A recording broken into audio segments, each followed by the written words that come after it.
Is it possible as a guy, a Scottish Geek Guy, to leave a negative review of the Barbie movie and not come across as a sexist, misogynistic, woman-hating arsehole? Let's find out. So it's Friday night, I'm all set to go and see the Barbie movie. I had my pink shirt on, I even had my pink headphones on that I stole/borrowed from my 6-year-old, and was getting into the spirit of things and off to see Barbie at my local Cineworld. Problem is, I didn't enjoy it. And here's why. Don't hate me. Directed and co-written by Greta Gerwig, who directed the very good Little Women and the very, very good Lady Bird. Definitely check out Lady Bird if you haven't already seen it. Barbie tells the story of Barbie, played by Margot Robbie. She is a Barbie girl living in a Barbie world. Life is plastic, and it is indeed fantastic for her. It's kind of a role that Margot Robbie was born to play. You know, let's be honest. Who else could play Barbie? Every day is perfect for Barbie. She is living her perfect life, along with all of the other various Barbies in Barbie Land. There is also all of the Kens, chief among them Ryan Gosling's Ken. Margot Robbie is stereotypical Barbie, and Ryan Gosling is beach Ken. That's it. Not lifeguard Ken, not swimmer Ken, just beach Ken. His job, his life is beach. Ryan Gosling is on show-stealing form, by the way. Life is great until it isn't. A Barbie starts to experience an existential crisis, for lack of a better phrase. She is thinking about death. Why is Barbie thinking about death? That's kind of what sets this movie off on its journey. That's what sets Margot Robbie's Barbie off on her journey. She seeks the advice of Weird Barbie, played by Kate McKinnon. Of course, as soon as I saw Kate McKinnon's name in the opening credits, I thought, yeah, she's definitely going to be playing like a quirky Barbie. It was close. She wasn't quirky Barbie. She is Weird Barbie. So Kate McKinnon's Weird Barbie tells Margot Robbie she has to go to the real world to speak to someone to find out what's going on to restore the balance in Barbie's world. I won't go into too much more detail because I think that's a little bit spoilery because they didn't really touch on that in the trailers, so that was nice. At least they held something back from the trailers, which is rare these days. So she does. Ryan Gosling's Ken unexpectedly tags along to hilarious and thought-provoking effect. In the real world, Barbie teams up with America Ferrera's Gloria and Gloria's daughter in order to help each other both in the real world and also in Barbie Land. Again, I'm not going to go into too much more detail because I feel like that would be a little bit spoilerish. There's a lot to unpack in this in this movie. This isn't the Barbie movie in the same way that the Super Mario Bros. Movie was the Super Mario Bros. Movie, or the same way that like Transformers is the Transformers movie, or the G.I. Joe movie is the G.I. Joe movie. This is more akin to something like the Lego movie or even Toy Story. Problem is, it's not as good as those movies. I mean, there is a lot to appreciate with the Barbie movie. The visual language, especially in Barbie Land, is genius. The way they've built the sets to resemble pretty much giant Barbie playhouses and giant Barbie sets. Like the waves aren't actually waves; they're just like giant plastic cardboard cutouts that people just like jump into. It's as if like people were playing with these Barbie dolls, and that's how they move. And the way they do that is really clever. It's they do that to very good effect. The soundtrack as well is amazing. It's been released on vinyl. I picked a copy of that up as the day after I saw the movie, and I'm going to be doing a vinyl video for that, which I'll link to up in the wee card thingy and in the description below. Both Robbie and Gosling are amazing. They both play the roles to perfection. Ryan Gosling genuinely steals the show. The Oscars don't usually like reward comedy that much, or I think ever, but yeah, it's a career best performance in a career full of best performances. The supporting Barbies and Kens, as well as the solitary Alan, played by Michael Cera, are also great. And we've got Dame Helen Mirren as a fourth wall breaking narrator, and some of her jokes as the narrator are the ones that hit home the funniest. But that's all that was really great about this movie for me. That's all I really liked about Barbie. The story tries too hard. I think it's too hard to be both the movie that it is, but also the parody of the movie that it is, and it jumps back between parody and movie and parody like so fast. It's like tonal whiplash, I think, is what I think the Empire podcast review, one of the contributors there mentioned.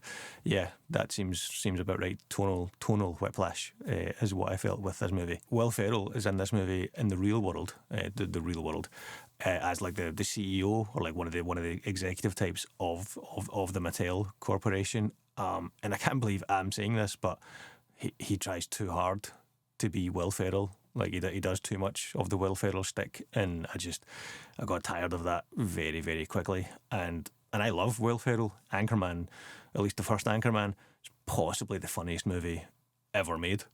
But in this movie, he's just kind of annoying. I thought perhaps, kind of ironically or not ironically, I found it hard to really care about any of the Barbie land characters, like the Kens and the Barbies. Yeah, they were funny, but I didn't connect with any of those characters. It wasn't until the real world character of Gloria, played by America Ferrera, and her daughter, it wasn't until they became part of the story that I started to get invested in the story and started to care about the characters. Towards the end of the movie, America Ferrera has a show-stopping speech, like a Oscar-worthy monologue about being a woman, and obviously I can't relate to that, but it's an amazing performance. It's an amazingly written speech, and it's an amazingly performed speech. But by that point, it was just, for me, it was too little, too late. I wanted more of the movie, or all of the movie, to be more like that, and it just isn't.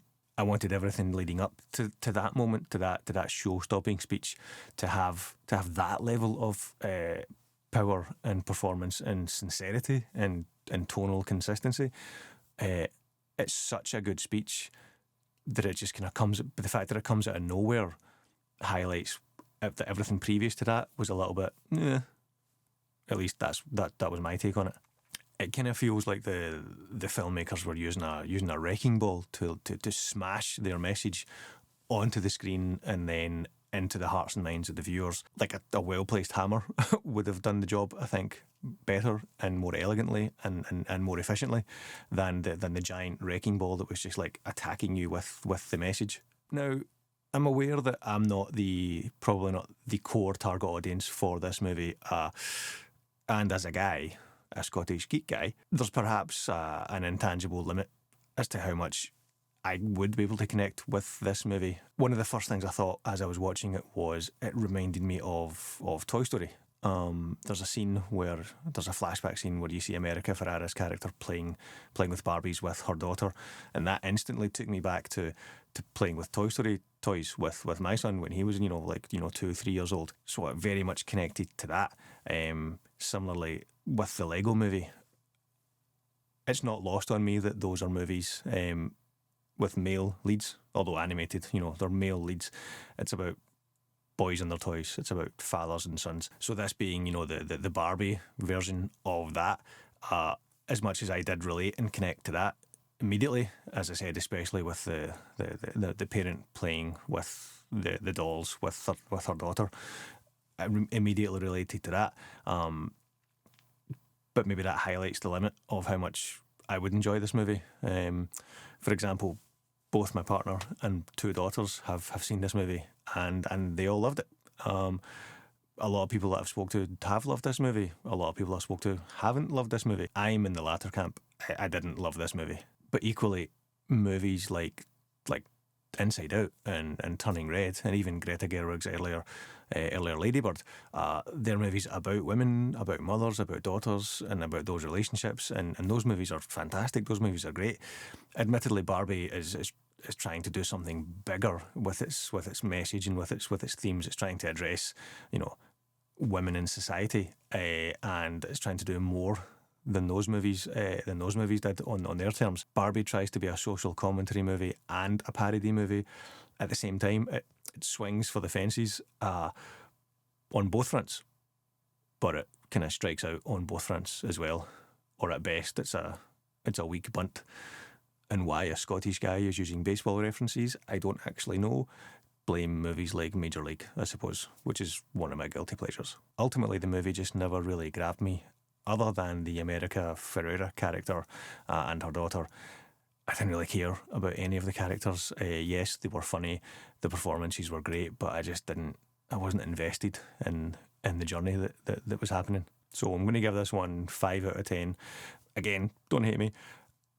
The leads are fantastic, the soundtrack is banging, but good leads and good tunes don't make a good movie, sadly. Otherwise, the Godzilla movie from the 90s would be amazing. That's it, folks. Thanks for watching. Hope you enjoyed the video. If you did, give it a like. If you want to see more content like this, you can smash that subscribe button. I'm going to be doing an unboxing video of the Barbie vinyl soundtrack, which I will link to here. If it's not here right now, it will be within a day or two. I've not recorded it yet. And I'll catch you on the next one.